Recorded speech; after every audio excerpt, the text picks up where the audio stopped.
What's going on, everyone? Happy Friday, and welcome back to another episode of Twins Latest. Today's a big day. We have officially made it to baseball season. The Twins' first spring training game takes place tonight, and you can watch it for free on MLB.com. But to celebrate baseball being back, we've got a fun episode featuring a very highly anticipated prospect deep dive on a guy we very well may end up seeing in action tonight. So we will get to that here in a few minutes.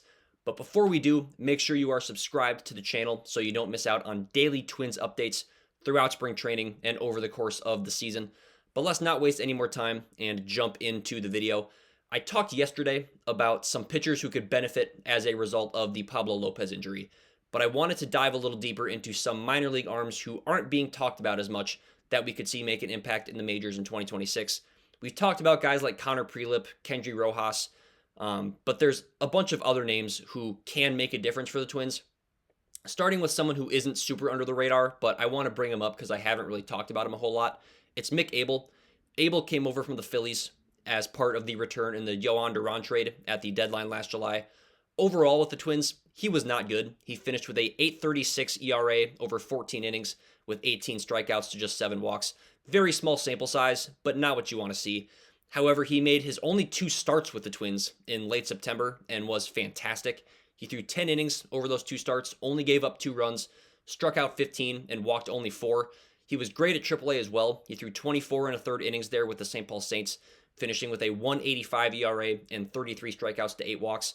Abel's got a really strong 6-pitch mix, He just couldn't locate super well last season, but he's got the stuff to generate whiffs consistently, and that was very evident in those final 2 starts.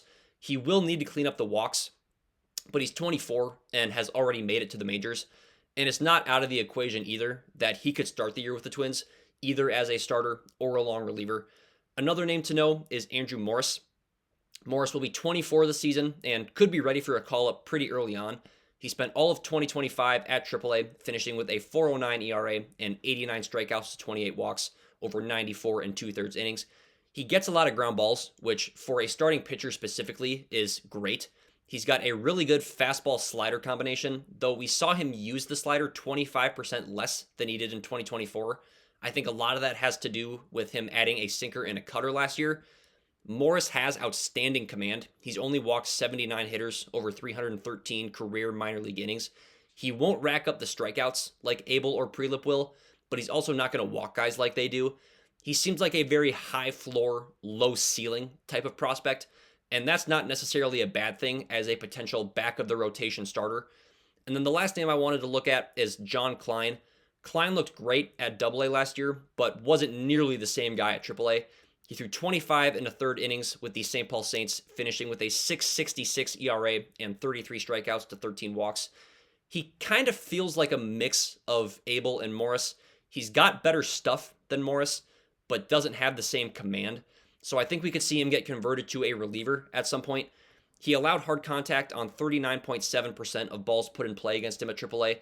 That's good, not great. He has a really nice 5-pitch mix, all of which move differently and at different speeds. So Klein probably won't be, a flashy kind of pitcher, but he does have the stuff to make an impact for the Twins in 2026, whether that be as a starter or a reliever. But those are a few names to know outside of the top prospects. If I had to order the 3 in terms of what I think their impact will be in 2026, I would go Abel at 1, followed by Klein, and then Morris. I think Morris projects to be a starter long-term given his command, whereas I could see the other 2 getting some relief work, thus giving them more opportunities to make an impact.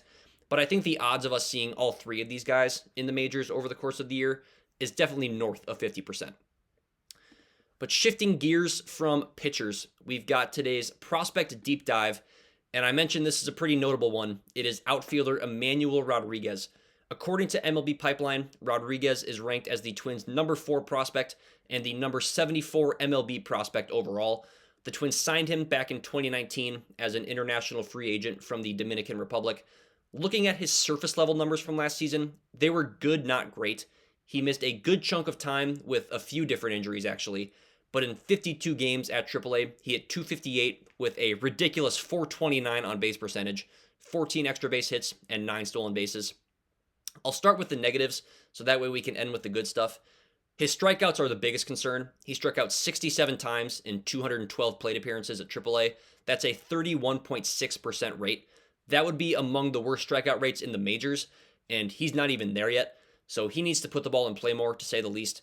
He also has a track record of spotty health. He's been limited to just over 100 games in 2024 and 2025 put together. The last thing the Twins need is another exciting young player who can't stay on the field. He also surprisingly hasn't generated a lot of extra base hits, and I'll explain why that's surprising in a moment.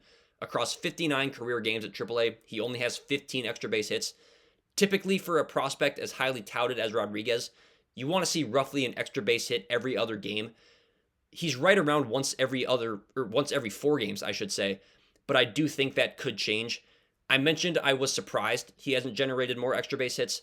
That's because he hits the ball really hard. Over 107 balls put in play in his AAA career. His average exit velocity is 90.1 miles an hour. And his hardest hit ball at AAA is 114.6. Both of those numbers are very impressive. And that's a small sample size, so maybe his average EV would drop over a full season. But the fact that he's hit a ball over 114 miles an hour in the minors is super encouraging. And if he can add a couple degrees to his launch angle, that's when we could really see the power output go up. He also draws walks at an insanely high rate. He drew 55 walks in 65 games last season, 52 walks in 47 games in 2024. So while he does have strikeout concerns, they're partially mitigated by the fact that his career on base percentage is all the way up at 424. He made hard contact on just under 47% of his career batted balls at AAA. And I should note, I'm highlighting the AAA data specifically because not only is it the highest level of the minors, but it's also the only stop in the minors that provides batted ball data. But being under just 47% for hard hit rate would put him firmly in the above average range of MLB hitters. He's not known for his speed, but he can run a little bit. He's stolen 19 bases across 99 games the last 2 years. So there is real 20-20 upside over a full season. He's a good defender in the outfield as well, and he's got a really good arm. He's played some quality center field, and he's got a 60 grade arm, which may not quite be, a Matt Wallner level rocket launcher arm, but you don't want to test him as a runner. The last thing I want to note with Rodriguez, he participated in the Dominican Winter League this winter to make up for some lost at bats, and I'm liking what I'm seeing. He hit 292 with a 417 on base percentage, 8 extra base hits, and 3 steals over 18 games. The strikeouts are still a concern. He had 18 in 60 plate appearances, but his on-base skills are absolutely still there, and he's been hitting for power more. So overall, I really like Emmanuel Rodriguez, or E-Rod, as you may hear him referred to. He's not perfect, and he definitely needs to clean up the strikeouts before he's MLB ready, but I'd be both shocked and concerned if he was healthy all season and didn't get called up. He is a lefty, which could take him out of the mix for being a platoon option with Trevor Larnach or Matt Wallner.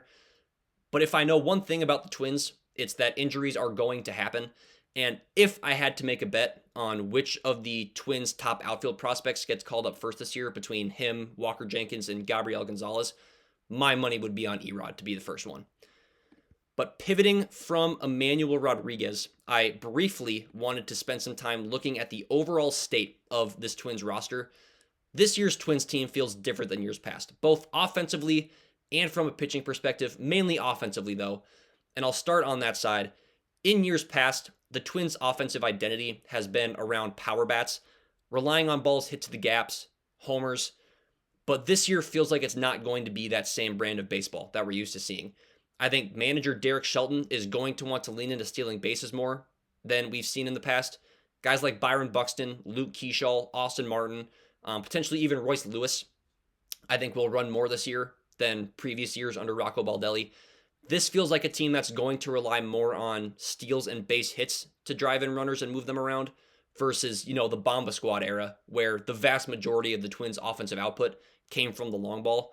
And then on the pitching side of things, in years past, we've had guys like Sonny Gray and Pablo Lopez who can strike out 200 guys in a season.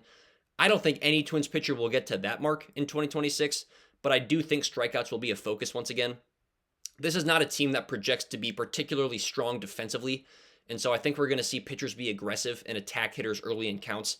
Guys like Joe Ryan, Bailey Ober, Taj Bradley, Zebby Matthews can all be around that 10K per 9 mark this year, which over 100 innings would be roughly 200 strikeouts. I don't think we'll see that much volume, though. And in fact, my bold prediction earlier this week was that no Twins pitcher would eclipse 170 innings this year. But that level of efficiency very well could be. And I think that the Twins have the personnel in the pitching staff to be aggressive and get ahead. But I point this out because I really feel like this Twins team is going to look different this year, especially though offensively and in the speed department. And then to wrap up the episode, we've got our Twins player preview. Today's player projects to spend time at multiple spots over the course of the year, which is why I'm labeling him as a utility player. It is Eric Wagaman. Wagaman spent last season as an everyday starter with the Marlins, finishing with a 250 average and a 296 on-base percentage. But looking at his numbers just against lefties, he hit 283 with a 321 on-base percentage and a 114 WRC+. So while he may end up being a platoon option against lefties and nothing more, his positional versatility will allow for guys to be moved around depending on matchups. Wagaman spent time at first base, third base, and in the corner outfield last year. While most of his time in the field came at first base, that's definitely the most crowded position for the Twins this year. So I expect most of his time to come at third base and in the corner outfield. He was not a power bat, and I don't expect him to be a power bat for the Twins. And the surface level production doesn't jump off the page, but he was a better hitter last year than people realize. His hard hit rate and average exit velocity were both in the 68th percentile or higher among all MLB hitters. He doesn't chase it much, and his strikeout rate was below 20%. So he kind of fits the mold of the Twins offense. He's going to put the ball in play and move guys around, but he won't be a 25 homer guy. It's a little unfortunate that he presumably, I should say, won't get much run at first base because he's not exactly an exceptional defender. His outs above average metric was in the 24th percentile, and his arm strength was in the 13th percentile. So it's entirely possible that he, DHs and you move Josh Bell or Trevor Larnach or whoever else may be DHing into the field. It's not a 100% guarantee that Wagaman will open the year in the majors, but I'd be surprised if he didn't. He's projected to start at AAA according to Roster Resource, but that's just a projection. If I had to bet, I'd put my money on him starting the season with the Twins. I think Eric Wagaman will be a more impactful player for the Twins than others may think. I just think with his positional versatility, along with his strong underlying stats from last year, that he'll make the most of his opportunities. And he may be nothing more than a short side platoon option on days the other team starts a lefty, but he can do damage in those matchups, and I think he's going to have a solid year in 2026 with the Twins.